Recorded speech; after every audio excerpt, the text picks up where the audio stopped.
Guys welcome back to the next topic जो function के बारे में है। हमने पिछला टॉपिक पढ़ा था सिंपल फंक्शन। आज हम पढ़ेंगे आर्गुमेंट को कैसे हम पास करेंगे फंक्शन को। ठीक है। फंक्शन पिछले टॉपिक में मैंने आपको डिटेल से बताया था कि एक चंक ऑफ कोड होता है। ठीक है। हमने सिंपल फंक्शन पढ़े थे। अब हम देखें, ज़रूरी नहीं कि हम वैल्यू जो है वो हमेशा स्टैटिक रखें। ठीक है। आर्गुमेंट या पैरामीटर। ठीक है। आर्गुमेंट किसे कहते हैं एंड पैरामीटर किसे कहते हैं, ये हम पढ़ेंगे अब। ठीक है। And parameters. ठीक हो गया। तो हम पैरामीटर और आर्गुमेंट को क्यों पास करते हैं, इसकी ज़रूरत क्यों होती है? क्योंकि हम किसी चीज़ को डायनामिक करते हैं।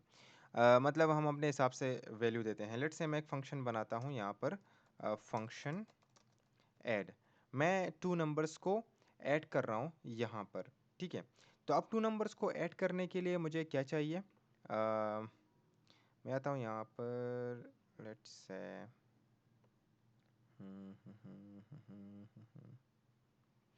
तो यहाँ पर मैं एक फंक्शन मैंने बनाया है, लेट्स से ऐड। ठीक है।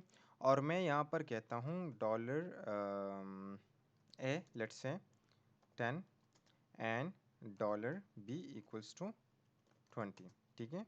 और मैं यहाँ पर कर लेता हूँ echo dollar sum equals to dollar A plus dollar B. और यहाँ पर मैं क्या करता हूँ, फंक्शन ऐड को कॉल करता हूँ। ठीक है। अब यहाँ पर आके मैं रिफ़्रेश कर लेता हूँ तो मुझे क्या रिजल्ट है, 30। ठीक है। अब मैं चाहता हूँ कि इस वैल्यू को मैं चेंज करूँ, तो यहाँ पर आके मैं इस वैल्यूज़ को चेंज करूँगा। ठीक है। फंक्शन के अंदर जाऊँगा तो ये थोड़ा स्टैटिक काम है। ठीक है। वाई नॉट हम इसको थोड़ा डायनामिक करें। ठीक है। तो मैं क्या करूँगा, यहाँ पर मैं डॉलर ए और यहाँ पर मैं डॉलर बी को पास करूँगा। ठीक है। तो अब यहाँ पर क्या एरर दे रहा है मुझे, मिसिंग आर्गुमेंट 1 2 फॉर 8। ठीक है। अब यहाँ पर क्या है, मैं आर्गुमेंट यहाँ पर पास करूँगा, वैल्यूज़ यहाँ पर दूंगा। ठीक है। तो पैरामीटर क्या है, यहाँ पर जब हम वैल्यूज़ देते हैं, ठीक है, अनअसाइंड वैल्यू या वेरिएबल हम पास करते हैं तो उसको पैरामीटर कहते हैं। यहाँ पर मैं इसको आर्गुमेंट पास करूँगा, लेट्स से 10 एंड 20। ठीक हो गया। मैं इसको सेव कर लेता हूँ, यहाँ पर आके रिफ्रेश कर लेता हूँ तो देखिए 30 डायनामिक हो गया ना। यहाँ पर लेट्स से मैं 50 कर लेता हूँ। ठीक है। यहाँ पर आप आके मैं रिफ्रेश कर लेता हूँ तो ये थे आपके आर्गुमेंट्स। ठीक है। इस तरह से लेट्स से मैं एक फंक्शन बना बना लेता हूँ, function add my name, let's say. ठीक हो गया। Add my name.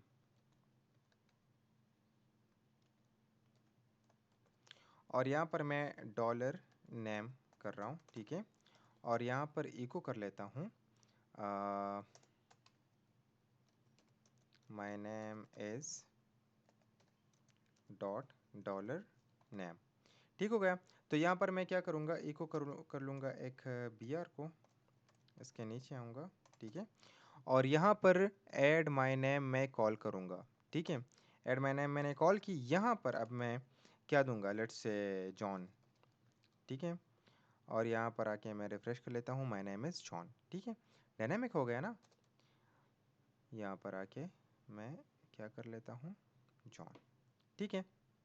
तो ये सॉर्ट ऑफ डायनामिक प्रोग्रामिंग हम करते हैं इसमें। ठीक है। तो आई होप आपको समझ आ गया होगा। ठीक है। हम क्या करते हैं, अब रिटर्न को पढ़ते हैं कि रिटर्न क्या है और हम क्यों यूज़ करते हैं। रिटर्न वैल्यू, रिटर्न का मतलब क्या है, मैं यहाँ पर आके लिख लूँ। रिटर्न का मतलब क्या है कि मैं एक फंक्शन को वैल्यू दूँ। ठीक है। और वो मुझे वापस क्या करे, रिटर्न करे। मतलब मैंने कहा फंक्शन को कि ये वैल्यू दो, ठीक है, इस पे कैलकुलेशन करो और मुझे वापस कर दो ये वैल्यू। ठीक है। तो इसे हम क्या कहते हैं, रिटर्न वैल्यू कहते हैं। ठीक है। लेट्स से मैं क्या करूँ, यहाँ पर आके मैं कहता हूँ कि लेट्स से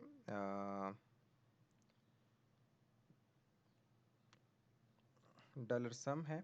ठीक है। यहाँ पर, और यहाँ पर मैं क्या करता हूँ कि इको कर लेता हूँ, echo let's say echo B R. अच्छा, ओ सॉरी, रिटर्न से पहले मैं एक और कंसेप्ट बताना भूल गया। ठीक है। अब लेट्स से यहाँ पर क्या चीज़ है, यहाँ पर हम एक और चीज़ भी पास कर सकते हैं। लेट्स से मैं कहूँ कि ये आर्गुमेंट मैं पास ना करूँ और यहाँ पर 2 पैरामीटर्स हो। अगर इस तरह से मैं कर लूँ, ठीक है, और यहाँ पर आके मैं रिफ्रेश कर लूँ, ठीक है, तो क्या करेगा, fatal error uncaught argument count error too few argument to function add one passed, ठीक है, लेकिन एंड एग्जैक्टली टू एक्सपेक्टेड। अब ये 2 मांग रहे हैं लेकिन हमने 2 दिए हैं, लेकिन यहाँ पर मैं वैल्यू पास कर सकता हूँ इसको, ठीक है। यहाँ पर रिफ्रेश करो तो 16 आ गया, ठीक है। तो एक कंसेप्ट है कि हम यहाँ पर भी वैल्यू पास करते हैं फंक्शन को, लेट्स से 49, और यहाँ से मैं इस वैल्यू को, अगर यहाँ पर ये वैल्यू है, ठीक है, तो ये वैल्यू यहाँ पर इसको ओवरराइड करेगा, ठीक है। लेकिन अगर मैं यहाँ से ये हटा दूँ, ठीक है, तो वो वैल्यू मुझे मिल जाएगी, ठीक है, 10। तो एक छोटा सा कंसेप्ट था लेकिन बहुत इंपॉर्टेंट कंसेप्ट है, ठीक है। मैं कंट्रोल Z कर रहा हूँ, ठीक है। अब आता हूँ रिटर्न टाइप पे, ठीक है। अब रिटर्न में मैं क्या करता हूँ, लेट्स से मैं कहता हूँ कि मुझे क्या दो, इको करो, इको BR, ठीक है। मैं कहता हूँ echo the sum of two numbers are, ठीक हो गया, और dot add, sorry, dot add, और यहाँ पर मैं क्या करूँ, let's say $a and sorry value pass करता हूँ मैं यहाँ पर 10 एंड 20, ठीक हो गया। और यहाँ पर मैं क्या करता हूँ, रिटर्न करता हूँ अपनी वैल्यू को। यहाँ पर आके मैं रिफ्रेश कर, the sum of two numbers are 30, ठीक हो गया। अब यहाँ पर मैंने जो ऐड किया था वो गायब हो गया, ठीक है। यहाँ पर देखो, क्योंकि मैंने रिटर्न किया है, तो यहाँ पर मैं क्या करूँगा, इसको इको कर लूँगा, ठीक है। अब देखिए 60 आ गया, ठीक है। तो रिटर्न बहुत सी जगह पर काम आता है आपका, ठीक है। रिटर्न में हम वैल्यू को रिटर्न करते हैं, बाज़ दफ़ा ये इको वगैरह काम नहीं करता तो हम इसको रिटर्न करते हैं, ठीक है, मतलब वापस वैल्यू देते हैं, इसको सम करते हैं और वापस हम रिटर्न करते हैं, ठीक है। और यहाँ पर मैं ये भी कर सकता हूँ कि आ जाऊँ यहाँ पर और $a इसको यहाँ पर वैल्यू दूँ, ठीक है, और $b इसको यहाँ पर वैल्यू दूँ, ठीक हो गया। और यहाँ पर मैं सिर्फ और सिर्फ $a और $b पास करूँ, $a एंड $b पास करूँ, ठीक है।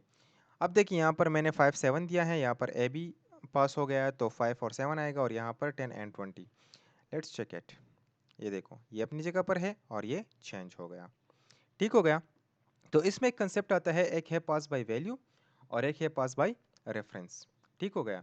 अब पास बाय वैल्यू क्या है, एक कॉपी है। मैंने यहाँ पर एक छोटा सा नोट दिया है, pass by value creates a copy of the argument, ठीक है। आपने जो आर्गुमेंट आपने पैरामीटर बनाया है, ठीक है, और उसमें वैल्यू पास करते हैं तो उसकी एक कॉपी बनाता है, ठीक है। And changes inside the function do not affect the original variable.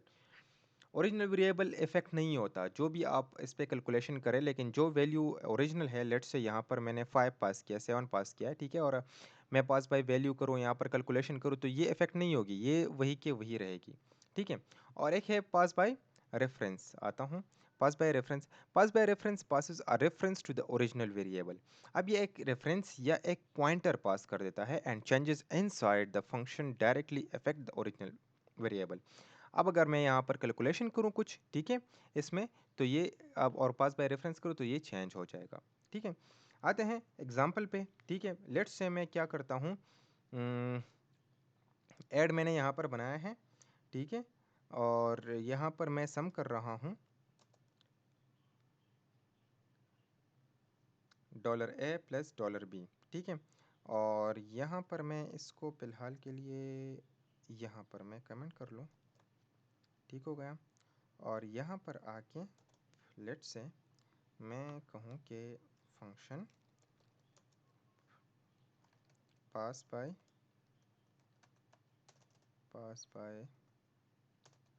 Reference, ठीक हो गया।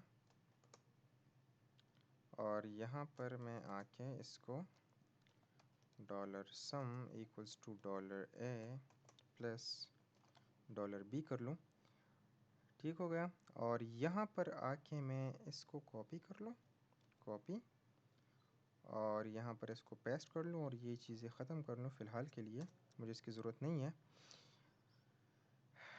ऐड और ये okay, dollar A dollar B क्यों एरर दे रहा है, क्योंकि डॉलर ए डॉलर बी यहाँ पर मैं डिफाइन करूँगा, ठीक हो गया। अब आता हूँ मैं और यहाँ पर इसको मैं क्या करता हूँ, रिफ्रेश कर लेता हूँ, ठीक है।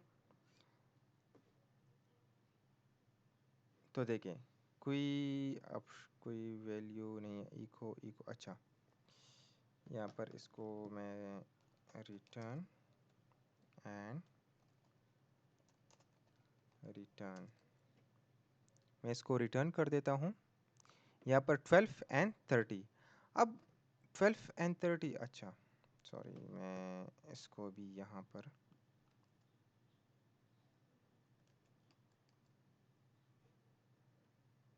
12 एंड 12 आ गया, ठीक है। अब ये क्या है, पास बाय रेफरेंस हो गया क्योंकि ये चेंज हो गया। पास बाय वैल्यू और पास बाय रेफरेंस, यहाँ पर वैल्यू चेंज होती है, ये एक नॉर्मल फंक्शन है, ठीक है। अब पास बाय मैं रेफरेंस कर लेता हूँ और यहाँ पर मैं कहता हूँ कि डॉलर एम साइन और यहाँ पर भी एंड साइन लगाता हूँ, ठीक है।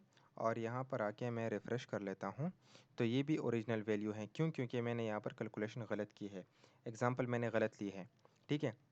मैं क्या कर लेता हूँ, लेट्स से मैं कहता हूँ कि इसमें कुछ वैल्यू ऐड करो, ठीक है। और यहाँ पर मैं +5 ऐड कर लेता हूँ और यहाँ पर भी +5 ऐड कर लेता हूँ, देखते हैं क्या होता है। 17 लेट्स से मैं कहता हूँ कि इसको मैं ख़त्म कर लेता हूँ, ठीक है। और मैं प्लस इक्वल टू 5, ठीक है। और यहाँ पर आके या यहाँ पर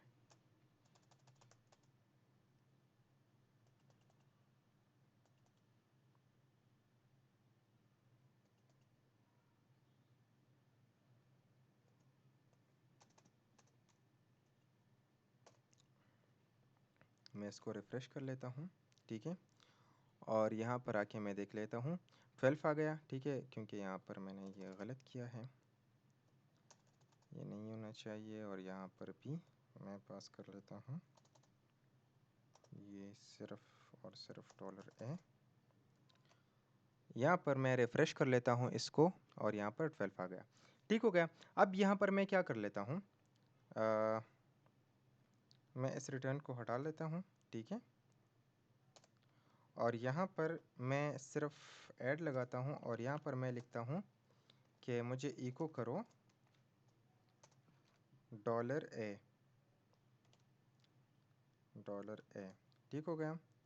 और मैं यहाँ पर भी इको कर लेता हूँ डॉलर ए, ठीक हो गया। अब आके मैं देखता हूँ क्या होता है, 7 एंड 12, ठीक हो गया। अब पास बाय वैल्यू में क्या है, पास बाय वैल्यू में dollar A plus equal to 5, ठीक है। तो 7 + 5 12 आता है, ठीक है, लेकिन यहाँ पर क्या आ गया, 7 आ गया, ठीक है। और यहाँ पर क्या है, पास बाय रेफरेंस, यहाँ पर मैंने एम्परसेंड साइन लगाया है, ठीक है। रेफरेंस में क्या है, ये कॉपी जनरेट करता है, ठीक है। तो कॉपी जनरेट करता है तो ओरिजिनल वैल्यू इससे इफेक्ट नहीं होती और ये ओरिजिनल वैल्यू को पॉइंट करता है। तो यहाँ पर अगर मैं इको कर लूँ, ठीक है, दोबारा से, तो ये क्या आएगा, 12 आएगा। तो पास बाय रेफरेंस में आपने बहुत ख्याल रखना होता है, ठीक है, क्योंकि ये एक मतलब क्या कहते हैं, एक ऐसा फंक्शन है जिसमें आप थोड़ी भी गड़बड़ कर ले तो आपकी वैल्यू सारी ख़राब हो जाती है। हम maximum pass by value use करते हैं, ठीक है। कैलकुलेशन वगैरह के लिए हम सिंपल फंक्शन यूज़ कर सकते हैं, पास बाय रेफरेंस भी यूज़ कर सकते हैं, लेकिन अदर देन दिस हम क्या करते हैं, पास बाय वैल्यू ज़्यादातर यूज़ करते हैं। आई होप आप लोगों को समझ आ गया होगा। Thank you for watching.